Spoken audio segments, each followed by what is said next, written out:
excuse. After all, I'm the king. And so why you don't treat a king that way? That is offensive. Have you ever told a devotee, Prabhu, what you said, that was offensive? Well, elevated devotees don't generally say such things. You've offended me. They don't see it like that. And so if you follow the thinking of Parikshit Maharaj, his thinking was very, very interesting. Because after he committed that offense, he was thinking, I deserve to suffer. I have made this offense. I deserve to suffer. Now, most of us don't think like that. We think, I made an offense. I hope I don't suffer. Isn't it? I know I made an offense. Krishna, please. I know it's a big offense. Don't make me suffer.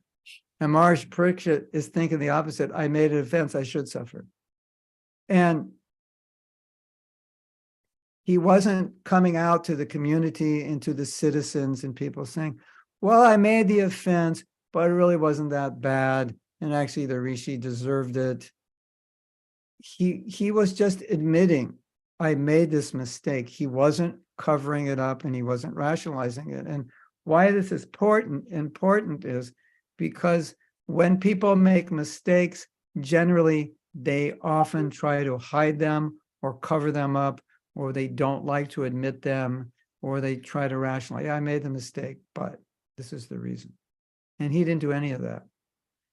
So I think this is a very important example for us. Like sometimes we make a mistake and the only way anybody finds out is there's some evidence that someone presents and then we have to admit it. But before that, we don't say anything. That's quite common. You know, you finally get caught with your pants down, what can you say? But before that, you just hide it. And Parikshit Maharaj wasn't doing that. He was doing the opposite. So when he heard about the curse, he said something really interesting. Maybe you discussed this in other classes. He said something really interesting. He said, good, I deserve it. Isn't that amazing? He got the curse. You're accursed to die.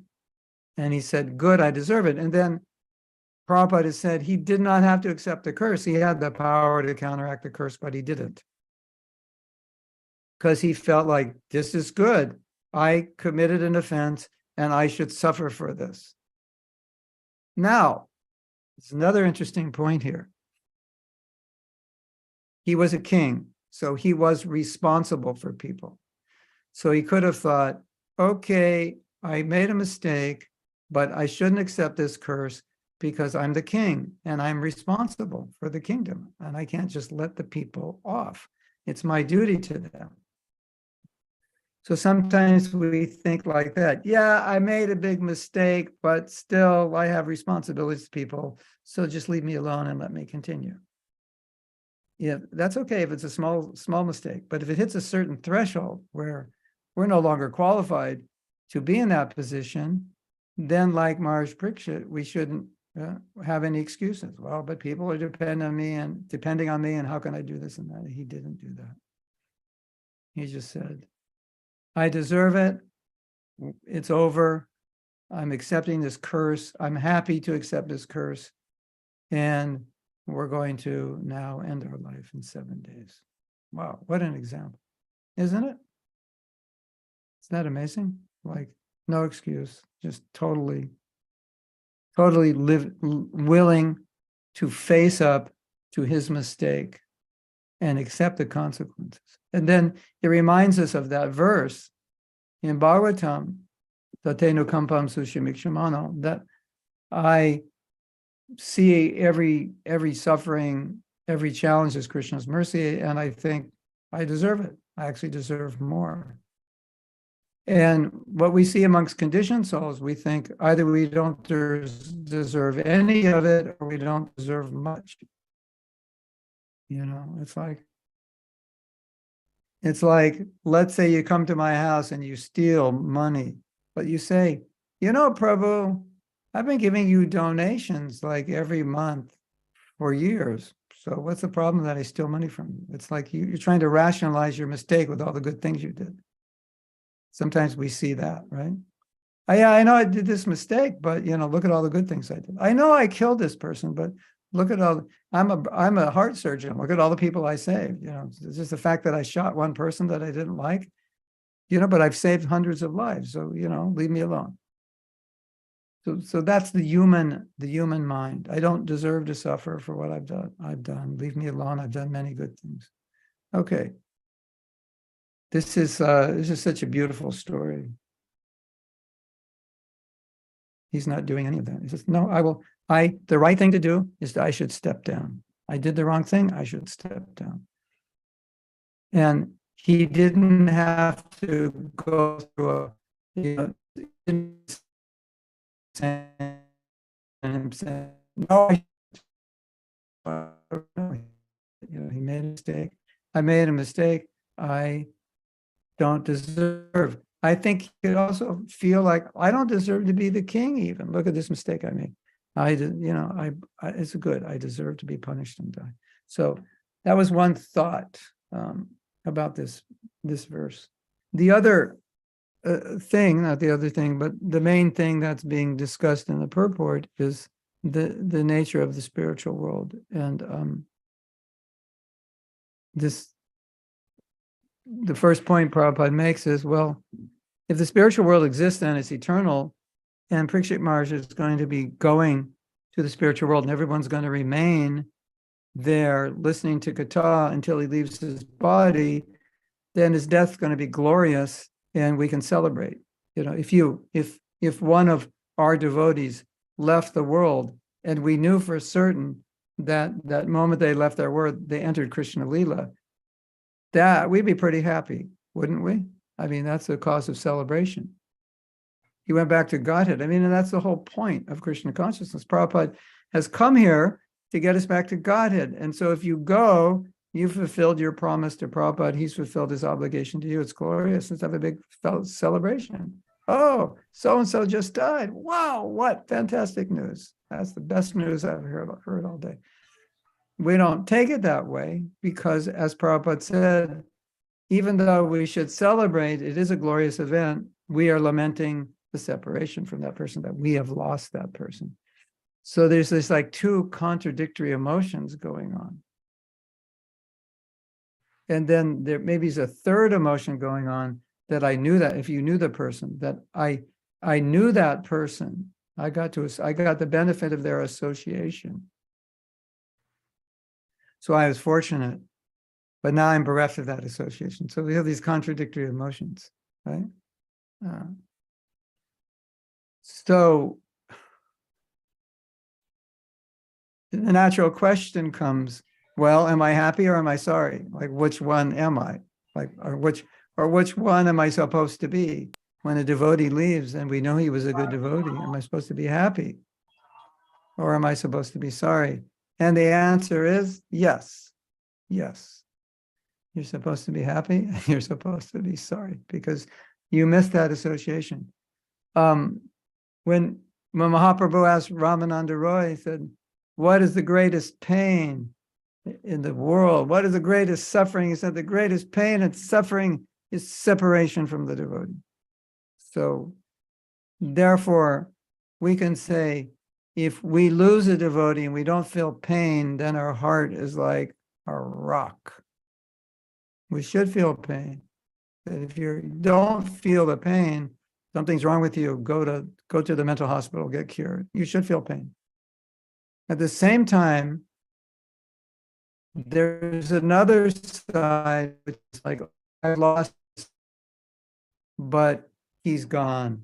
It's like if you're Indian and your son gets a job at Google in Silicon Valley, and I think the starting pay is like $125,000. That's what you'll start at, and you can work up to maybe over 200,000.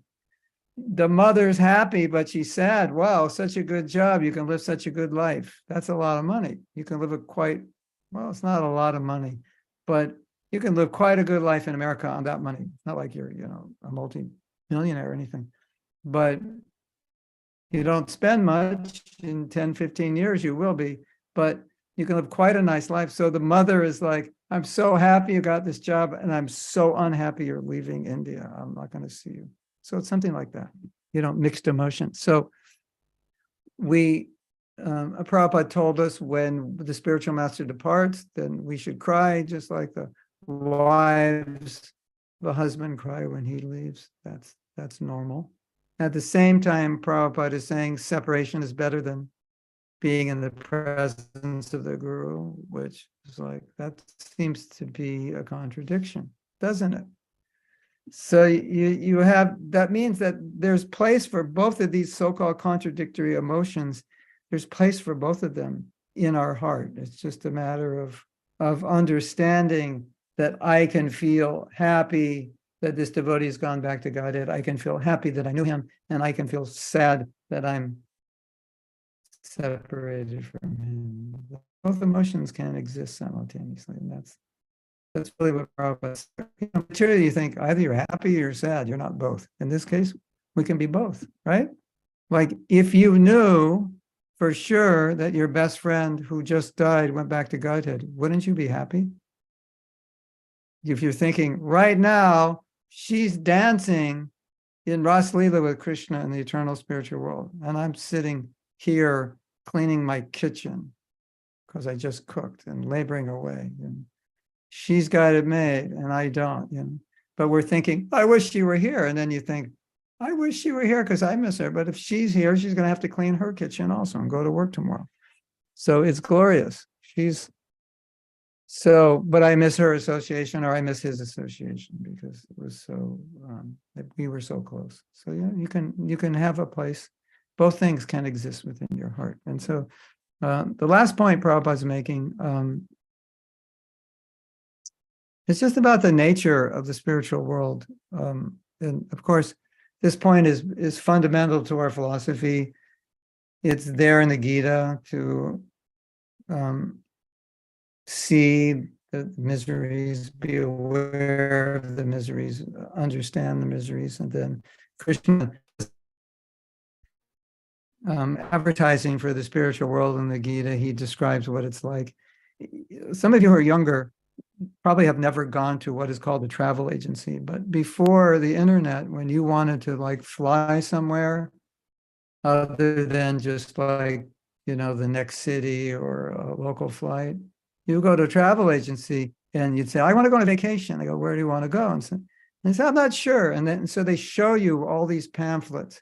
You could go to Spain, you could go to the Caribbean, you could go to the Greek islands, and they'll show you pamphlets and pictures of what you can do. So it's all like marketing materials to try to attract tourists to come. And this is what Krishna is doing in the Gita. He's like, okay, you live in this world, and just in case you haven't noticed, there's birth, old age, disease, and death. You should notice that. So he says that. Jara, there's old age, Jara. What is the shloka? Vyadi dukkha dosha darshan. Janma mritu jara. Vyadi dukkha dosha. You should see that. In case you're not noticing, keep your eye on the wheel. You should see that. But here's a pamphlet, and this is Goloka Vrindavan. So let me show you what goes on there. And so, okay, you'll get one of these bodies like this, and it never gets old. And there's no time, and you don't have to work, and everything you want, you just think of it and you'll get it. The trees will give it to you, the cow's milk will give it to you, on and on and on. So Krishna's doing that in the Gita. In my abode, it's not illumined by sun or moon, and once having gone, you never come back, and et cetera, et cetera. So he's giving marketing. He's doing his travel agency in Bhagavad Gita. It's a travel pamphlet. And so that's what Prabhupada's doing in this purport, just like, hey, Prabhus, just in case you forgot, there is a spiritual world, and it's way better than this world. And you should be thinking about going there. Because you're not going to live forever here, right? You probably forgot, but I'm just reminding you. So that was one of Prabhupada's basic teachings. He would remind us because we forget, and we tend to live our life as if we will live forever. And then Prabhupada would say something which was difficult for people, many people. He would say, this world is miserable. And you're thinking, miserable? I have a nice house. I have a nice car. I have a nice husband, nice wife, nice bank account. I've got a nice this, I've got a nice that. Miserable? How is it miserable? And Prabhupada would repeat that over and over again. And the best way that I've always understood that is to imagine, just like imagine right now, that you, this past weekend, today is Thursday, this past weekend, you had a all expenses paid vacation to Goloka Vrindavan, and Radha Krishna took you on a tour of everything. So you saw it all. You saw Ras Leela, you saw the Coward Boys, you went to Radharani's home, Krishna's home, you went with Krishna with the cows, you did it all, you saw it all. And after Friday, Saturday, Sunday night, Krishna says, well, I need you to go back where you came from in the material world, and I need you to tell everybody what's going on up here, because they need to hear about it, because they don't know. And now imagine right now, you had just come back from that, and you were talking to people. Would you not be telling them, you do not realize how miserable this life is? Wouldn't you be saying that after having that experience? Of course you would. You'd be like taking them by the neck.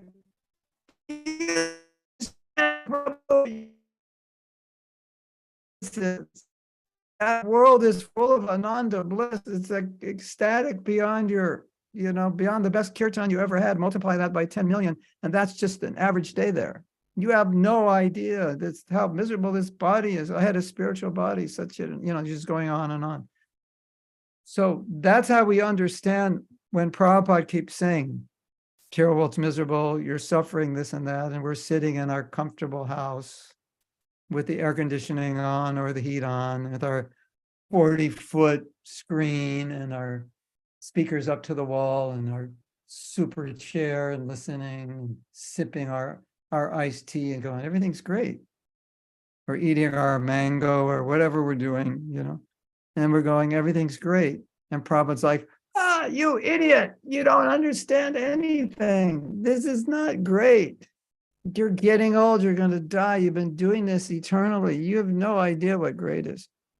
So that's how we understand. We put ourselves in Prabhupada's position as one who sees, who has a relation with Krishna, who sees the spiritual world, who therefore by comparison looks at us, and even with your 40-foot screen TV with the best speakers and the most comfortable chair and all your remote controls, he'll say, you are suffering like a dog and you have no idea. So that's kind of what Prabhupada's trying to convey in this program. So, Hare Krishna. That's what I have to say today. And so, if there are any questions, please feel free to speak up. Hare Krishna, thank you. Thank you so much for speaking, Prabhuji. So beautiful. And You're welcome. A wonderful reminder. At least I can say on behalf of every single devotee that by the mercy of Sri Prabhupada and present-day acharyas and senior devotees, every single Hare Krishna devotee understands that this world is a world of miseries. And as such, everybody is trying to be a little best to get out of this place, no matter how fanciful it may appear. So that's the greatest message of Prabhupada has given us. Yeah. And sometimes difficult to convince us. Yes, sometimes. When everything's going well. I just heard a lecture the other day, or I read, and Prabhupada said, even though you're Krishna's devotee, you're in the material world, and the material world means is you're not safe. You're not safe. I had a health problem, like 3 weeks ago. Unfortunately, it wasn't serious. I had a little problem. But if I had that problem in my brain or my heart, I could have had a stroke, or I could have died, just like I was just going to a city to preach, and all of a sudden, boom. So Prabhupada was saying that even though you're devotee, even the Pandavas had to suffer, Kunti had to suffer, even though you're a devotee, it's just the nature of this world that it's you may not be able to avoid that. Of course, he said, ultimately, Krishna protects his devotee in the long run. But Prabhupada was always, telling us these things because we forget them, or we think it's not going to happen to us. But, Yeah. but it is what it is. Sangeeta, please unmute. And if it's Devi, Sangeeta Devi, please. Hare Krishna, Tansin Pranam, Prabhu. Thank Oh, you so Hari much Bol. for Hare Krishna. It was a wonderful lecture. Thank you so much. You're welcome. I have a question. Yeah. As you had said that this world is very miserable. So, isn't that so that this world had been made miserable so that we can make an effort to go back to Godhead, right? So the thing is that we understand this part that yeah, this world is miserable, dukhalam ashram, and we need to make efforts and everything. But when we encounter that situation, it is kind of very hard, and almost all the time we get defeated. So, is there any chance of winning this situations? And if it is, then how can we do that? Are you saying that we understand it, but when we confront a difficult situation, it's like we react against it? Is that what you're saying? Like how we can deal with it? Is that the question? I think that was the question, yes. Yeah. Sangeeta, you got muted if you can unmute. Was Yes, that the yes. question? Yes. Yeah, Yes, my yes. question was that can we overcome the difficulty situations? Yeah. And if we overcome, then how can we because I'm staying in a hostel, so it's kind of a difficult for me to have a sadhu sangha like physically. Yeah. But I try most of the time, but most of the time I fail. And Yeah. it's just that I just feel like that no matter how much efforts I'm making, but somehow or another I just fail. So I just wanted to seek and help that how can I overcome this and how can I deal with it? Yeah. Yeah, because this had been repeating like for a while, and I made many efforts, but still I failed. Well, I don't know the details of your situation because the worst thing for a devotee is to have close association with non-devotees. Generally, we avoid that. And so it sounds like you're surrounded by non-devotees and that's difficult for you. Is that true? Yeah. Yeah. So it's actually one of our principles to avoid close association. It's just, I would say, as far as possible in the future, whatever control you have of your living situation, you should try to live alone if it's possible. Because if you have to live with non-devotees, I can't give you an ideal answer how not to be affected by that, because everyone would be affected by it.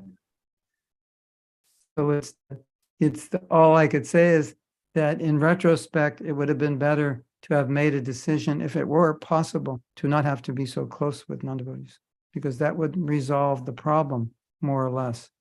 But once you're in that situation, you're in a situation where you compromise your bhakti, then on some other level, you have to increase it more than normal. It's because you have something that's draining you. Okay, so now what can you do on the other side to compensate by having more? Otherwise, it's just drain. You're getting drained. And so should I chant more rounds? Should I read more? Can I do some service? Can I do something that will balance out the negativity? Because the negativity, you can't, it is what it is. And even an advanced devotee would have difficulty in that situation, for sure, not just you. Because we thrive on Sangha. And like, if I were in that situation, I would definitely try to get as much Sangha as I could on the weekends, like go somewhere where there's a lot of devotees, stay in the temple or something. Do things which would give me the strength to deal with what I have to deal with during the week. I don't know if it's practical or not, Understood. but is that at all practical for you? Sangha is not practical for me because it's kind of not possible for me to go on weekends also, because even though Sundays are off, it's not possible for me. I have Yeah. to stay because I'm a medical student, so it's kind of very tough for me. So then you're going to have to get as much digital Sangha as possible. That's, you're just going to, and if you have one close friend, devotee, that you can open up to and talk about your challenges, that's very important. That will be your main association, is somebody who can, say, this is the challenge, this is what I'm going through. And just being able to talk about it, even if that person just listens, is very helpful. So I would recommend that as well. Yeah. Think that would help if you have someone you can talk to? Not really. Like I can talk about the few things, but not the very close ones. I don't have. So is there anybody you can talk to, open up to, that you know? Actually, I tried, but it didn't work because I am close to the few peoples, but not to that depth. You can find someone you're close to, then and you can open up with. It would be very important. Because you don't want to fight this battle alone. That's another problem. Because alone we're going to lose. But we're not going to do well alone. We need somebody to go through this together with. So if there's anyone you can think of that you could be more open with, or maybe there's somebody here that you feel comfortable with, but that would help you a lot. You can think about it. Yeah. Whatever challenges you're going through, you just told me to be talking about it with someone else. And just doing that's going to help you a lot. That I can guarantee it will help a lot.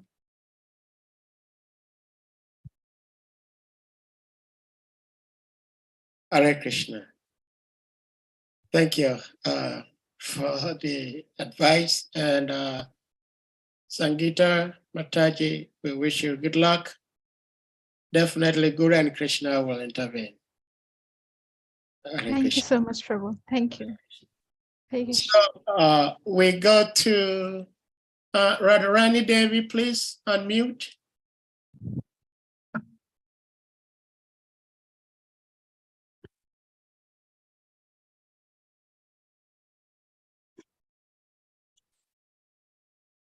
Radharani, are you there? Radharani's there Okay. for sure. Yes. Can you hear me? Yeah, we can hear you. Oh, sorry. I think I didn't unmute myself. Yeah. Thank you so much. Please accept my humble obeisances, Mahatma Prabhu. Thank Is you it for. possible to turn on your video, Radharani Devi? Yep. Let me try. Okay, please. Wonderful. Good. Yeah. So, yeah, the question I was asking is, Maharaj Parikshit, when he got cursed, he, as you said, he did not. No, he said that I deserve this. I deserve to be punished for this one, but he did not. But he did not dwell on self-pity and self-hatred for a very long time. In fact, he focused on how to deal with the situation now. Yeah, But why do yes. we people of Kali Yuga, we dwell on this self-hatred and self-pity for a long time, and then we start thinking about what to do next.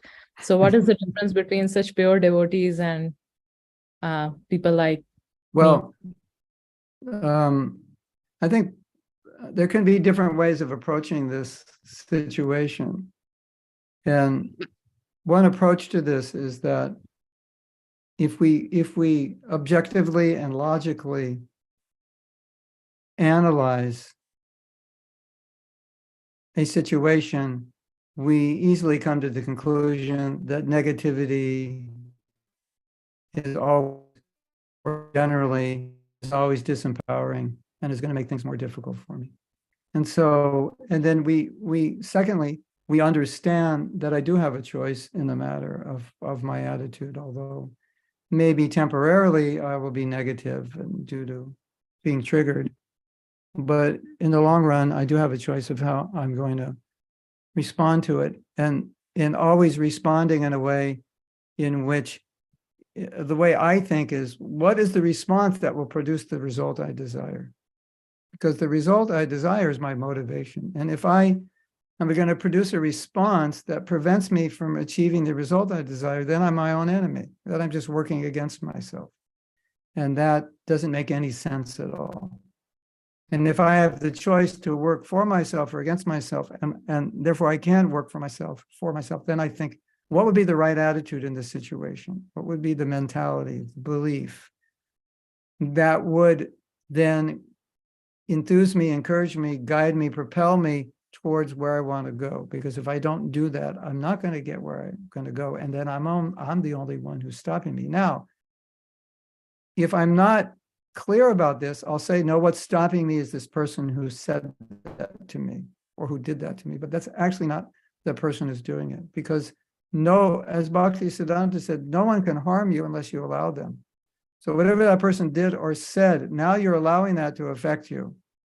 Whereas if you don't allow it to affect you, it's not going to harm you. Now, as I said before, for most of us, it will affect us, but then we have to ask the question, okay, it's affecting me. What do I want to do about it? How long? Can I do something about this? Naturally, I'm a sensitive person, so I'm affected by it. Do I want to stay affected for the next 20 years? Because as we all know, somebody could say one thing to us which could affect us for the rest of our life, could disempower us in some way, which could cause us to lose faith in ourselves or self-confidence or self-esteem, to doubt ourselves. One thing, right? And so I learned, I was studying the mind a lot, and I learned at a certain point that the mind is like a steering wheel. So and I'm the person steering it. So no matter what, what happens and how bad the weather is, I can always steer it the way I want to go. So that's the logical perspective, right? The psychological perspective could be that I have an inclination towards guilt, towards shame. And then you want to understand it and trace it out and see where that conditioning is coming from and see if you can heal it. Because if I have that tendency, like everything's going to make me feel guilty unless what I do is perfect.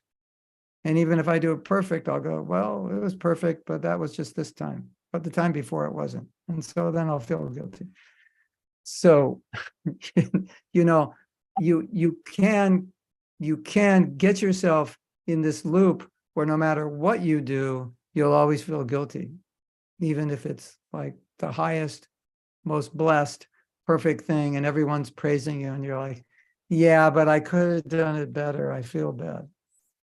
So that's more of a, a samskara or a personality trait or an emotional trait. So then some of us have to go there if that's just our general tendency, then to go back and change that belief that, something's wrong with me, because that's where it comes from. That's where all constant guilt is, there's something wrong with me. So no matter what I do, it's always like not good enough.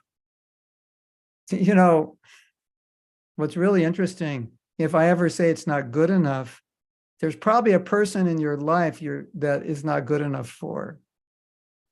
And it's interesting to think, well, who is it not good enough for? You say, well, it's not good enough for Krishna. No, there must be somebody else. Not good enough for me. No, must be someone else. And you track it down. I go, oh, I think it's not good enough for this person because this person always told me I was stupid or whatever. Maybe it's your older brother, your older sister, your cousin, your mother, your father, So sometimes it comes from there. And if you can catch it and you go, oh my God, that's where this comes from. This person always told me that. And if I can just disassociate from those thoughts and that thinking that got in there, perhaps that's all I need to solve that problem.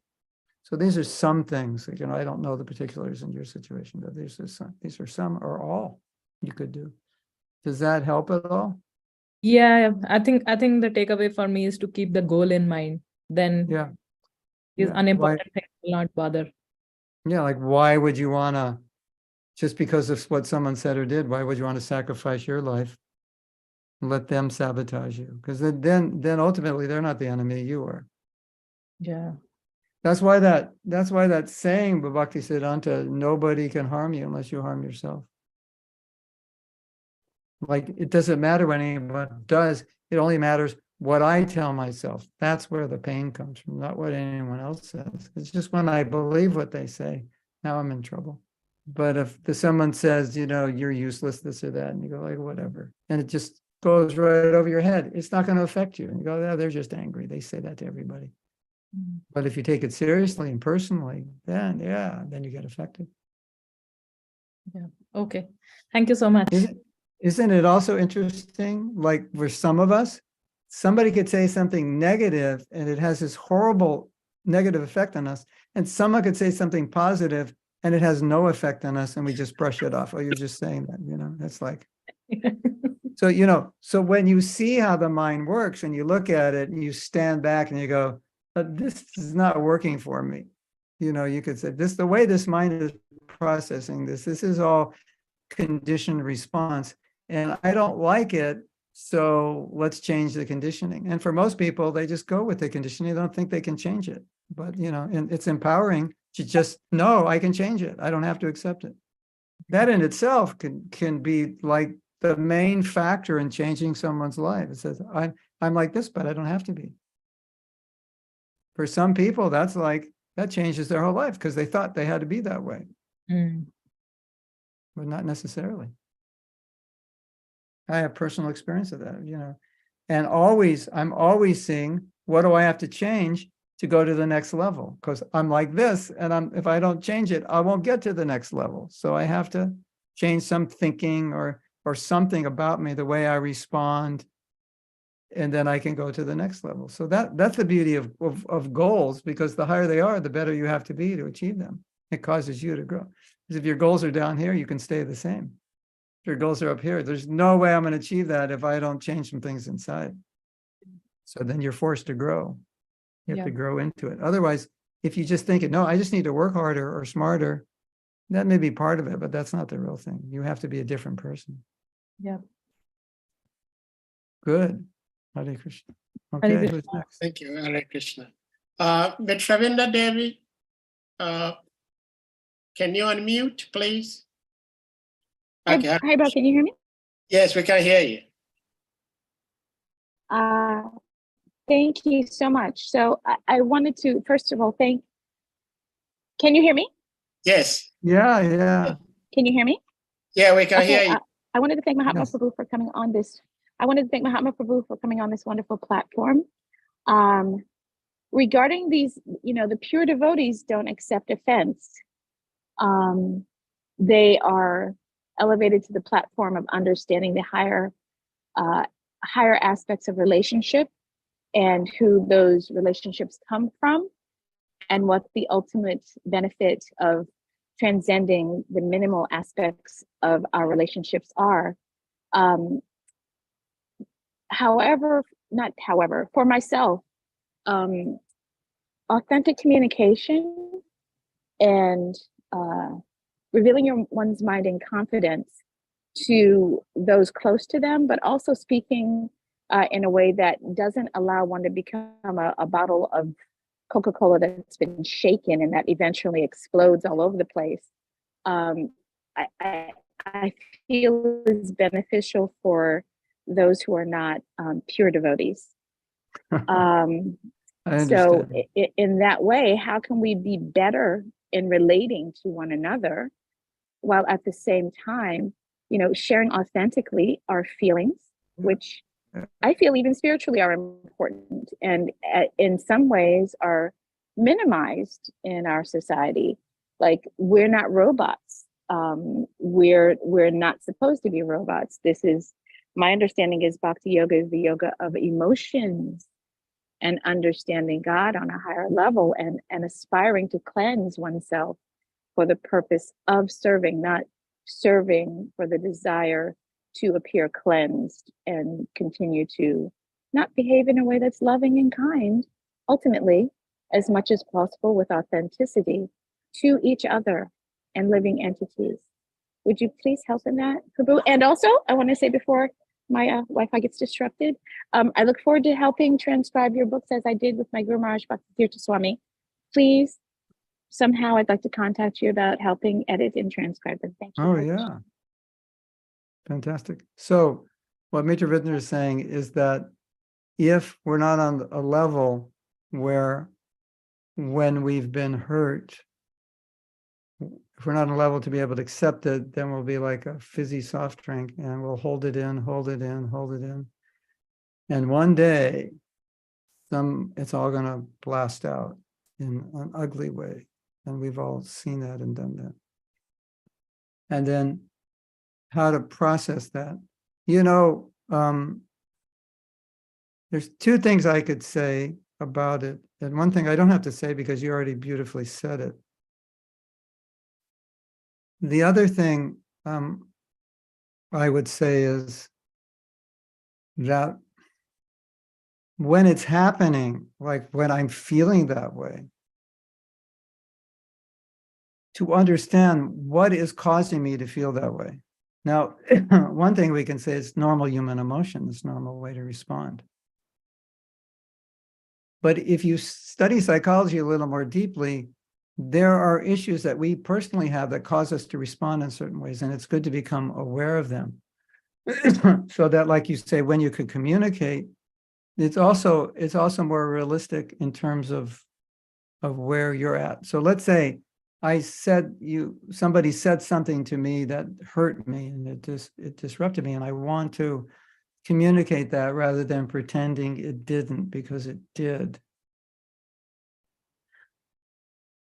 It's healthy to understand why what that person said disrupted me from my perspective, like what's going on inside of me that this triggered me. But he said the same thing to another devotee, it didn't trigger them at all. So I'm not denying that I was triggered, and I'm not denying that I was hurt, but I also need to understand what part am I playing in this. So, for example, I have my own experience with this. I value trust very, very highly, and I was betrayed by somebody.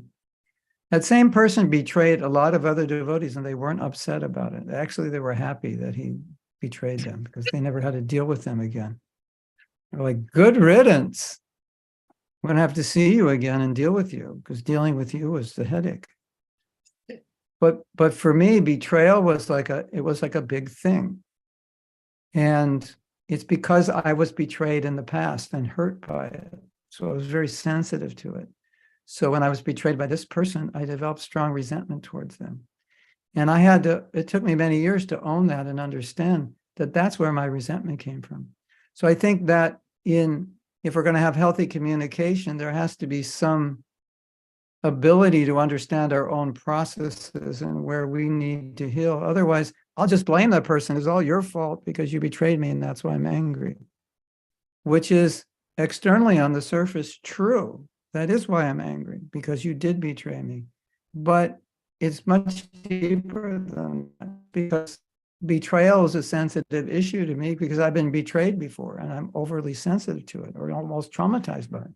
So I think that needs to be part of the discussion. And I would also say that it's not that we should shy away from the fact that we could eventually get up there where Parikshit Maharaj try to get there. It's just, your point is well taken, that when we're not there, don't pretend that we are, and let that person know that what you did was hurtful and I'm affected by it. And we need to talk about it, because a lot of that talking about it can be healing. And of course, if it's going to be guyam, confidential, that has to be a person who you trust. And sometimes the person who hurt you, you don't trust them, and you can't. And it's more difficult to be confidential. And they could even blame you for trying to be open about, being hurt, and they could blame you for being hurt. I didn't do anything wrong. So it's a little bit complicated. I don't want to minimize what you say, because I agree with everything you said. I've in studying in studying forgiveness, I've had to learn a lot of the processes that cause us to be resentful and how certain things become triggered in us. And it's been very helpful in the future. Once I learned what my triggers were and why they were and healed them, then I would become less disturbed by things that used to disturb me. So I just wanted to add that to the mix, what we need to be doing. And I just gave a self-care workshop, and one of the things that we talk about in that is the need for honesty and how many of us are afraid to be ourselves because we don't want to be seen as we are. We're afraid we'll be criticized or judged, which is one of the most unfortunate things that I think exists within our movement, where it exists. And that many devotees said that I cannot be honest with people, with leaders, especially if they have issues, because I will be chastised and judged. And so to accomplish what you're saying, Mitravinda, we have to create the culture. It's quite easy if the culture exists, but if it doesn't, it could backfire, unfortunately. So that's a real concern for me as a person who travels around ISKCON and seeing so many devotees saying, I cannot be honest because I will be judged. And I don't have the strength to deal with that kind of criticism, to be judged just for being who I am. So that's a real problem. It's like, like you say, we need communication, but we have to be careful who we're communicating with and how they take it. As I'm sure all of us have experienced, that communication to the wrong person can backfire and make things worse. Unfortunate. Thank you so much, Prabhuji, for such an honest approach to Mitravinda's question. Srimad Prabhu, please, you may unmute. I think everybody can attest that at least once in our lives as devotees, we've had such experience. So Unfortunate. What I would like to say is that I think this is one of the biggest problems in our movement. We can say, people are focused on this and that, and there are real problems in ISKCON, but I think this one is much bigger than people realize. Yeah. And it's the cause of many devotees leaving. It's the cause of many devotees not realizing that other people are also struggling, and that struggle is normal, and that human frailties are normal, and that we all are not perfect. That there's huge numbers of devotees who are thinking that other devotees don't have the problems they have because there's not a place to talk about it, and there's a lot of pretension goes on because they want to look good to be accepted. And that's really, really sad. If we create an organization that creates that culture, it's actually, in a sense, can make some people worse off as devotees, because then it kind of forces you into a situation where you have to pretend. Whereas, that happens in the material world, but if you are not perfect in the material world, no one's expecting it, because nobody is. But in religious societies, it's expected more, which is why this problem is created. So if you all can do anything to create more openness and honesty yourself, I think that goes a long way for helping other people be honest. Because when you're ready to admit your faults, it makes it easier for others. And we haven't developed that culture where we see leaders in the public eye saying, this is my fault. Prabhupada did it all the time. It's not noticed, but he did it. And it goes a long way when a leader's ready to admit a mistake. Then others feel like, okay. It's what we're supposed to do. Hare Krishna. All right. Thank you. Srimad Prabhu, please unmute. Hare Krishna. Hare Krishna. Prabhu. Is it possible to turn on your video, please? Is it possible? If not possible, you can forget about it. But if it is, wonderful. There he is. Yes. Hare Krishna. Jai. All glories to Srila Prabhupada, all glories to Sri Guru and Gauranga, and my obeisances to all the devotees. Prabhuji, I'm just meditating on 2 points. One is acceptance of negative situation, like Mara Parishit did, and this world as a miserable place. So those are the 2 things I'm meditating on. And one is I'm trying to see how do we respond when people criticize us devotees as escapists?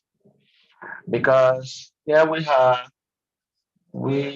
say that the world is miserable and we want to go back to God. But there are people out there who are thinking of how to make things better, maybe quote unquote, but they're trying their best to make the world a better place. And from that, we, the devotees, we are benefiting from those kind of activities. We are benefiting from inventions. In fact, if I can just quote you, in one of your responses, you were just telling that Mataji Sangita that she should take advantage of digital sangha. So these things are there, which are the brainwork of many people who are trying to make the world a better place. Yeah. So, but we, the devotees, what are we actually doing to make the world a better place? It's like, they say we're escapists. You're running away from everything. And what are your contributions? What are you doing? What are we doing? Yeah. Are we just like trying to run to Vaikuntha? But meanwhile, we're profiting from the hard work, honest contribution, and invention of others. So I'm doing this introspection, and I'm trying to see, can devotees do better than just saying the world is a miserable place? Even in trying to organize a society and have a model, we are a failure, excuse me to say. So at what point do we make our words, live up to our words and walk our talk and not just feel like escapists as they call us? Well, this is my trouble. Maybe you can help me out. Thank you. Well, thank you for that question. Prabhupada was asked this question quite regularly by reporters. Like, that? Like, what are you doing to make the world better? It's a common question. And I think it sounds like you're asking that question both from the angle of vision of how we would explain that to the public and also how we explain that to ourselves. Like, what is our rationalization? One answer that I really liked that Prabhupada gave that made a lot of sense to me was people would say, you're devotees, there's no doctors, there's no lawyers. This was, when we're all brahmacharis, like nobody's contributing to the world. And Prabhupada he would say, well, there are many doctors, lawyers, and so forth in the world. So if we add to it, it's not that it's going to make much of a difference in general. In some specific situation, perhaps, but in general, no. So what he would try to focus on was that we have a specific contribution to society in the field of knowledge. And I don't know if you remember that conversation, but Prabhupada was in Chicago, and when he arrived in Chicago, they showed Prabhupada some headlines from a newspaper, which was something like drugs and what to do. And so Prabhupada used that as a theme, and he was speaking to government officials and like that. And he would say, if you send people to us, we can solve the drug problem. It was one example. The Prabhupada would often say, his point was that Krishna consciousness can solve a lot of problems that society is unable to solve because it upgrades the character of people. Do you know what I heard yesterday? Oh my God, this is insane. In the United States, in 2021, there were 690 mass shootings. That's like two public shootings every day on average. Just someone going out to a school, to a mall, to a nightclub and killing people. And mass shooting means 4 or more people who were killed. So these are the kinds of things that Prabhupada would address, that if people become Krishna conscious, this problem would be solved. People would become nonviolent. The problem of addiction would be solved, this and that. Of course, we as devotees might say, well, even amongst devotees, we have problems. But in those areas, we don't have much problem. The areas of abortion, meat eating, violence, in the devotee community, they're quite rare. So that was the perspective Prabhupada would take. He would try to isolate and say, it's not that we don't care, but our specific mission is to give knowledge, to develop character, to help people evolve spiritually. At the same time, he would say, but we do feed people, so that's there. You know, we are, when we can, we do such things. And it's a matter of communicating. What I took it from what Prabhupada said would be something like, if you went to the president of Harvard or the chairman, whatever they call, or any big city, you know you should be feeding and clothing the poor. What would he say? He said, well, that was not the purpose of Harvard. He said, what are you actually doing for society? You're just sitting here teaching people. How is that going to change anything?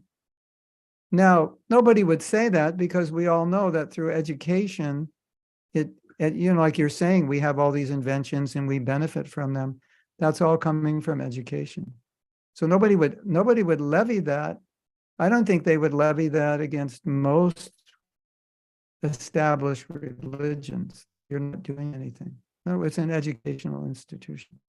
There's another thing. This is a little more esoteric, and I don't know if it'll satisfy your question, but Prabhupada once said that anything that is used in devotional service benefits the person or company who made that product. So, for example, Hare Krishna. so like if you drive a Ford, then Henry Ford or the Ford family is benefited because it's used in devotional service, you know, like whatever it is, whatever kind of car we're using for Sankirtan. So Prabhupada saw a connection of benefit that we weren't seeing. One time, Prabhupada said there will be World War III. This was 1975, he said it. And of course, it didn't happen. Or of course, it's kind of happening now, or maybe it's always been happening. It's just not on the scale we thought. But anyway, we didn't see what we thought would be World War III, nuclear war, and so forth. And they asked Prabhupada why, and he said, because of your book distribution, Krishna changed his mind. So this is very subtle. We don't see this. And Prabhupada was saying, the Sankirtan movement held back this tide, which was destined to happen. They're building up nuclear weapons. And politically, it's destined that this would, you know, Prabhupada said, you have enough weapons, eventually you're going to use them. So, and then Prabhupada said it didn't happen. And then another devotee said, Harisari said, Prabhupada, that there's so many vegetarians in the world today. There's so many people practicing yoga. Do we have anything to do with that? And Prabhupada said, yes, our Sankirtan movement has influenced the atmosphere. So as devotees, we need to see these things, and then we need to be able to explain these things to the public, although it's more difficult to explain to the public because they may not always see things this way. We understand karmic consequences of action. If we're involved in politics, it won't just be on an external level, but we would aim to pass laws that would stop karmic reactions at the ground, the root level, where people don't understand this is causing this and causing that.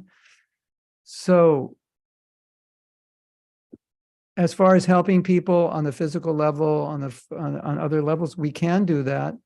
And we do that, especially in India. It's not our main action, but at the same time, if let's say you wanted to go to the villages of Africa and the people were very poor, and you thought, if we help them and build them homes and educate them and build schools, We can teach them Krishna consciousness, and we'll take care of them, and we'll arrange for them to be educated so they can make a good living and so forth.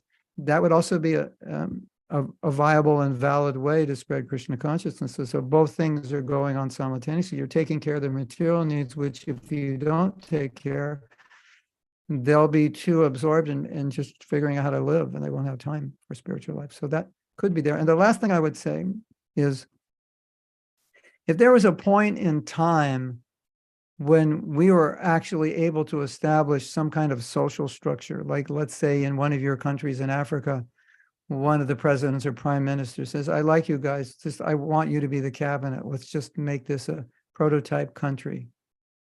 Then all of a sudden, all the social needs of the people become your concern, because this is your job now. So if you look at the Brahmins, they have social concerns.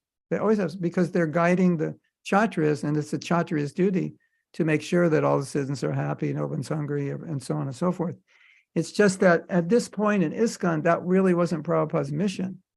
But if you look at it from a social perspective, from a Varnashram perspective, and see what Prabhupada was saying, he would always talk about people suffering for lack of food, for lack of good government, being cheated, this and that. So he was socially active in theory, but his first act of social revolution was to create Brahmins. So you don't see that whole social structure. But if you look at his talks on Varnashram, it's all about that. And if you look at his talks about what are the concerns of a king, the concerns of a king, everyone's employed, everyone is well fed, everyone is happy, like all these other concerns. So that's my understanding. I may not have the complete picture, but that's my meditation on this topic. I'm sure there's more that could be added to this, but that's some general ideas just for now.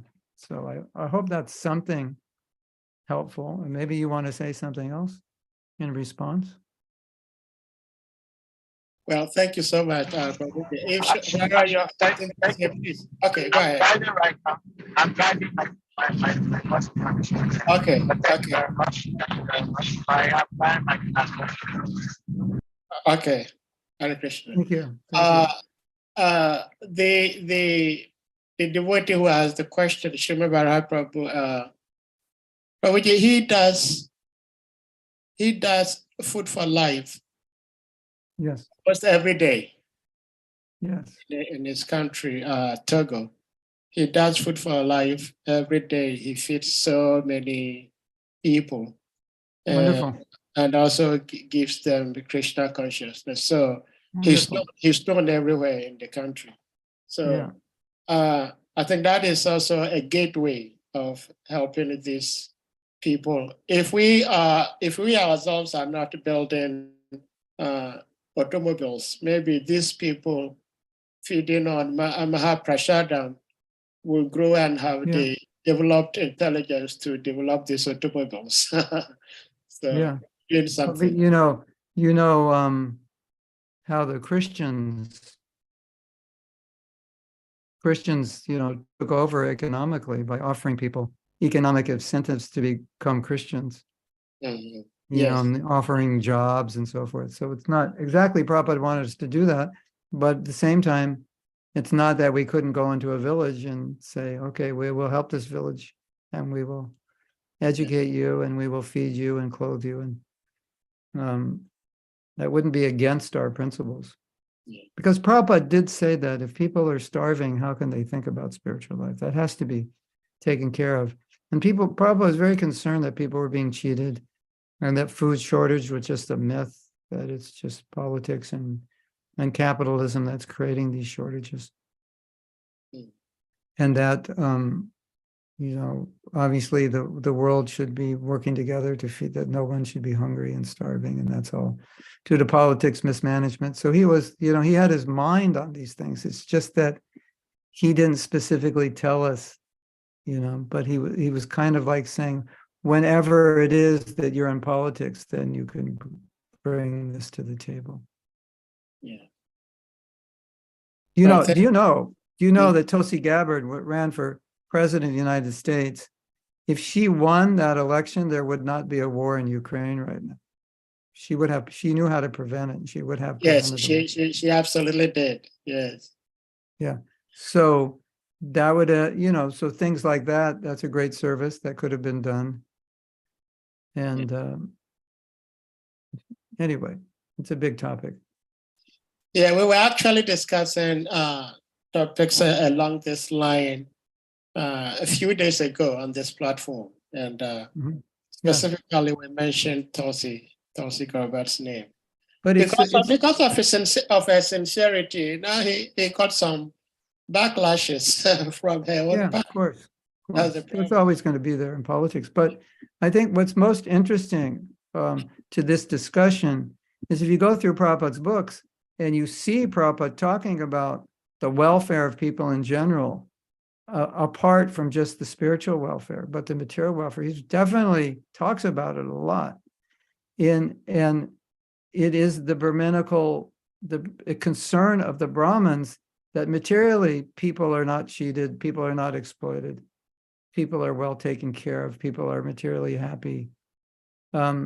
It's just that we, as a developing movement, we didn't, the focus was just first we have to educate people spiritually. The focus wasn't to go broad, but I think it's obviously in Prabhupada's plan that we would do that, because otherwise, why is he talking about it all the time? People are being cheated. This has to be stopped. Politicians have to be exposed, etc. We need real leaders. We need devotees in government, So these were his concerns. It's a question of how we're going to manifest it. It's not that we don't care. Yeah. At the same time, you don't want to give a poor person $5 so he can go to McDonald's, because that's not what we want to encourage. Well, all right. Yes, thank you so much. If I may ask one question, Prabhuji, which is slightly a diversion from what we are discussing, but it's actually from the purport that Sri Prabhupada gave. Okay. So I'll put it up here. Okay, so this is what we discussed.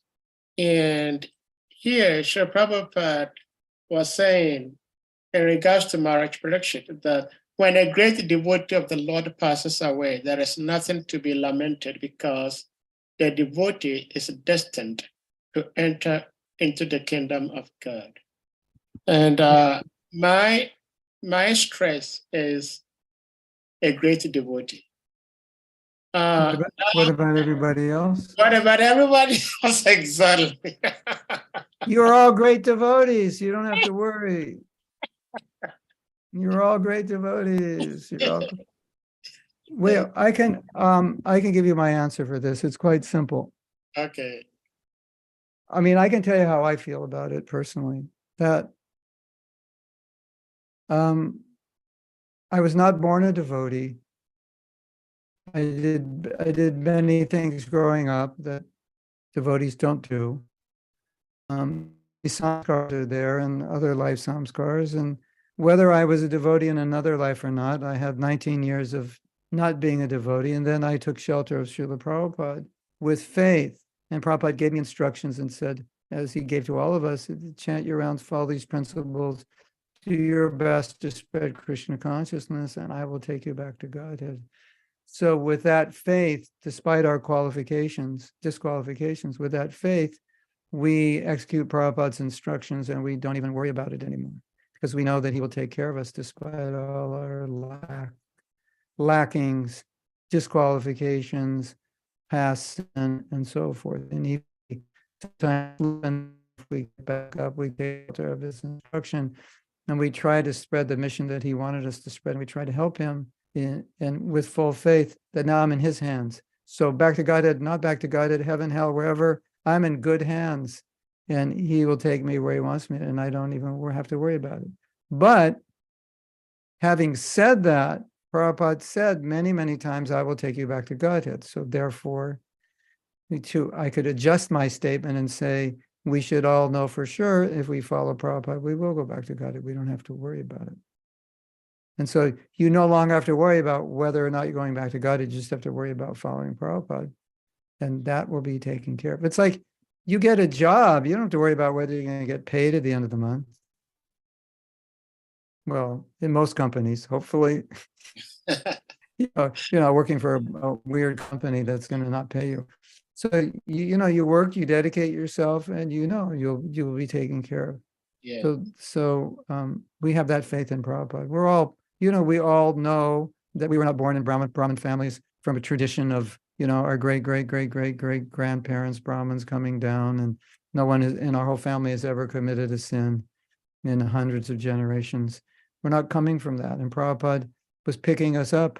You all know when Prabhupada asked the devotees to go to Africa, and then all these Indians are coming to the program. He said, where are the African people? I came to speak to the African people, the Chinese people, all these people. And then you go to the Shastra, and it gives a list of all these classes of people that are considered outcasts, which is us. So Prabhupada is speaking to that list of outcasts, and the Bhagavatam says even these people can become Krishna conscious. So Prabhupada had no doubt that we could become Krishna conscious if we followed this process. So why should we have a doubt? And then he promised, you can go back to God. So, okay, I'll take that promise. I'll run with it, and I'll dedicate my life to Srila Prabhupada doing what he wants, and then in confidence that I'll get the paycheck at the end of the month. Yes. Of course, even if Prabhupada didn't deliver the paycheck, we'd be happy to serve him. But Definitely. the paycheck is, take me wherever you want me to go. If you want me to go somewhere else and preach, but Prabhupada never really said that. He always said, you will go back to God in this lifetime. So I think we should all have that faith, and we all need not worry. And that shouldn't even be in our minds, as long as we follow, And like your spiritual master initiated you to take you back to Godhead. He didn't initiate you for you to stick around here another 100 lifetimes. And he is confident that if he connects you to Prabhupada, Prabhupada will deliver you. Right? But who am I? It's like, am I such a great devotee? I can deliver the world. Prabhupada can deliver the world, and I can help him. One time, a devotee said, Prabhupada, I want to preach. And Prabhupada said, who said you know how to preach? He said, I preach and you help. So that's our, we're helping Prabhupada preach. So he will deliver all of us, and we will bring people to him. Even though we might initiate people, we will bring people to him, and he will deliver them. And we will make sure that our disciples are connected with Prabhupada, and that we will deliver what Prabhupada delivered to us. And then we got nothing to worry about. Yeah, thank you so much. So what I'm learning from my question, the answer you gave is we should be more concerned about how to follow the instructions exactly. Prabhupada gave us, Exactly. like whether we will be able to go back home or not. That assurance Prabhupada has given. So not even a concern. Not even a concern. Hare Krishna. Thank you so much. So, dear devotees, I don't know if anyone has something else to say, because it seems Prabhuji has been here for more than 90 minutes. If it were a soccer game, it would be over by now. So, but if I may say something, I remember you said something that reminded me of something my great Bhaktivedanta Maharaj said some time ago. It was in the 90s when this issue of gurus not sitting in Vyasasana came about. And I remember I was fanning him. He was in his Vyasasana chanting Jarada Madhava, and I was fanning him. He gave class, and after the class, I'm always asking questions. So I asked him this question that we heard from another guru that gurus should not sit in the Vyasasana, and then, but you are sitting in the Vyasasana. And his answer to me and to the entire devotees was that one can sit on the pillow and it remains sinful. and one can sit in the asana and not be sinful. So where you sit is not the problem. And when the guru initiates, or when the guru receives offering from the disciples, he is passing them on to his guru. So just like you said, we are fortunate. We are getting you, your God brothers, God sisters, connecting us, accepting us disciples. You are our gurus, but you are also offering us to Srila Prabhupada. Just as I believe Srila Prabhupada was, I don't want to play that tape that much because I don't want to hear Srila Prabhupada cry. But Srila Prabhupada was like sobbing when he was saying that all of you are helping him to serve his guru. Yeah. Yeah. So we are very blessed. Thank you so much. Sati, do you have something to ask or say? Please, you may unmute before Prabhu says goodbye to us for now. Please unmute. We had a question. What's first, spiritual or material? And first, we help people spiritually. That's primary, always, yeah. Okay, Sati, you want to say something? Hit the little microphone on your phone. Sorry. Yeah, The one Mataji who spoke in the beginning, I didn't catch her name, but she was in the medical school. I just wanted to share that. Oh, Sangeeta. Sangeeta. Okay, I wanted to maybe connect She with her. left. She's no more here. I saw your message. I tried to forward it to her, but she's not in the Sangha at the moment. But if somebody knows her, maybe one may do that Sati says she can reach out to her, and she gave her number. let's hear what you would tell her. This because my husband just got over cancer, and I was with him for like his main caretaker, and there was many times we weren't in association devotees. I'm mostly in the hospital, and I did 6 hours of Zoom classes a day, actually, and did a lot of just like home prayers to my deities and chanting on my own and reading to my husband. So I just have experience with something close, similar, I guess somehow similar to that, you know, having to be in a tough situation and not have devotees around, but just reaching out and making sure that I still had the Sangha I needed. So I just wanted to like share with her that I know I have so many links to Zoom lectures that I was doing, so many, and connections to. I was connected with Mother Nidra in Denver because I used to live there and take care of her. So I have a very close connection with her. So she's actually part of the main reason that I survived through all that, because she helped me so much through that. So I could definitely like put her in contact with people who can help her. That's all I wanted to share. Yeah. All Thank glories you. to Zoom.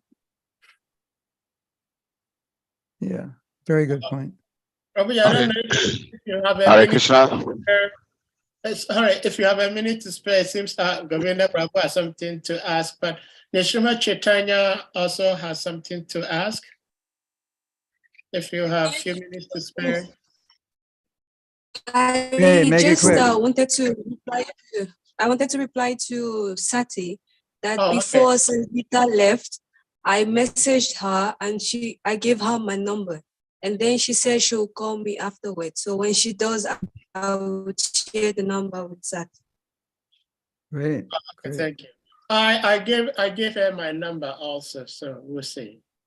Great. Yeah, thank you. Govinda Prabhu, yeah, please unmute. Hare Krishna, devotees, my obeisances to you all. And thank you very much, Mahatma, Prabhu. My question is about Parikshit Maharaj faces death, his mood of facing death. It became so that the sages from everywhere came to see Parikshit Maharaj and also to listen to the Bhagavatam. And understand the sages were kind of shocked for the decision that Rishi Maharaj took to meet his death. So my question is that why were the sages shocked after hearing that he took a decision for dying in 7 days? It was very obvious that if a smoker sees his fellow smoker smoking, I mean, it's normal to him. If a dancer sees his fellow dancer dancing, it's very normal. And so devotees coming together to hear Bhagavatam class, it's normal. I will not be shocked to see Sadhu Prabhu hearing Bhagavatam, or Salika Prabhu hearing, or any devotee hearing Bhagavatam. Why should I be so shocked to hear him, hearing Bhagavatam? Because I know it's a normal thing for a devotee to be hearing Bhagavatam. And it's a normal for a devotee who is about to die to hear about Krishna. If that devotee is that devoted, is to hear about Krishna and then pass on. That's what Krishna says, think of me, even at the point of death. So why were the sages shocked after hearing that Rishi Maharaj has taken this decision of dying in 7 days? Why were they shocked? Because it's not normal for a king to renounce like that so quickly. And so, like we were saying, he could have counteracted the curse. He didn't have to accept the curse. He could have just said, curse is counteracted. I remain king. I go on. So that would be considered normal. No one would even have a problem with that. They would say, oh yeah, that was the right thing to do. The fact that he didn't do it, he didn't retaliate, and he exhibited this extreme renunciation that I will accept the curse and then I will fast and I will just hear Bhagavatam and I won't sleep. That itself is, that in itself is pretty special just for any devotee who could counteract a curse and just go, no, I'm just going to fast till death. It's like, let's say somebody gets cancer and it's stage 1 and they just say, I'll just die. I'll just fast and die in 40 days. We would say, whoa, you don't want to fight it? No. So we would appreciate it. But the fact that he's a king makes it even more special. It's like, what if George Harrison became a devotee? So many people became a devotee, but if he became a devotee, we wouldn't say, oh, just another Prabhu. We would say, oh my God, one of the most famous and wealthiest people in the world became a devotee. That's a big thing because there was so much to give up. So Parikshit Maharaj is a king, so much to give up. And that's why the Shastra says he gave it all up like it was passing stool because of his renunciation. So that's the way I understand it, that it was so special coming from a person of that status. When I became a devotee, I always thought I had nothing to give up. I was 19. I had like one guitar and 30 albums and 3 books and, 3 pairs of clothes, basically. And when I heard that George Harrison was becoming Krishna conscious, I was thinking, oh my God, he's giving up so much. He's putting his, even his whole reputation on the line. He was ready to move in the temple. That's special. That's my understanding. Is that okay? Or you have some other idea? Well, I was concerned because Rishi was such a great devotee, somebody who could just have been counteracted this curse in a second. Means he was that elevated. And even though he was a king, by being that elevated devotee, naturally he's not attached. He's not attached to anything in his kingdom. You know what and it is? Yeah. Well, it's like when Prabhupada, in his last days, he was translating like that. It's like we already know Prabhupada's exalted. And so one sense you could say, well, what was the big deal? Prabhupada was translating at the time of death. He was transcendental. He could do it. But the fact that they manifest it. That's what's amazing. It's like it's no longer a theory. Now you get to see this devotee actually doing it. Like this is incredible renunciation, you know. That's, you know, you're seeing it in action. It's not a theory going, oh, he's a pure devotee, but you're actually like, wow, he's actually doing it. He's walking the talk. That's what I think is happening. Just like with Prabhupada at the end of his life. It's like, wow, he was so, you know, him translating to his on his deathbed. That's like, wow. That's like a wow moment of wow. You know, it's one of the top wow moments of Prabhupada's life. Thank you so much, Prabhuji. Okay, Thank can you, I go thank you. now? Yeah. Do I- Yeah. Otherwise, I have to charge you overtime. Yeah. Send you the bill. You'll all get a bill in the mail. We'll be happy to receive the bill, Prabhuji. Okay, Hare Krishna. Hare Krishna. Thank you all for coming. Dear devotees, we're going to humbly request you all to kindly unmute, and then we chant the loudest Hare Krishna Maha Mantra to express our appreciation to His Grace Mahatma Prabhu for spending this much time and giving us this knowledge to all of us. Yay! Hare Krishna, Hare Hare Krishna, Krishna Krishna, Hare Hare, Hare Rama, Rama Rama, Hare Hare. Rama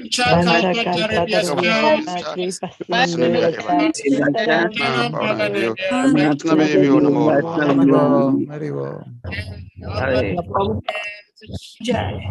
Jai. Jai. Haribo.